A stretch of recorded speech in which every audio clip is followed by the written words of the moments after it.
mahasiswa Universitas Negeri Makassar kembali menggelar aksi unjuk rasa. Kali ini digelar aksi bisu sebagai simbol pembungkaman demokrasi di dalam kampus. Dalam aksinya, mahasiswa menuntut pihak kampus untuk menghapus iuran KKN dan meminta transparansi anggaran kampus.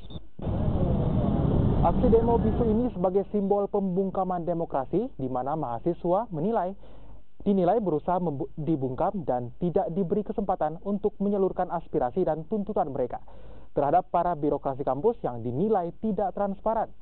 Mahasiswa juga menolak status perguruan tinggi negeri Badan Layanan Umum UNM Makassar.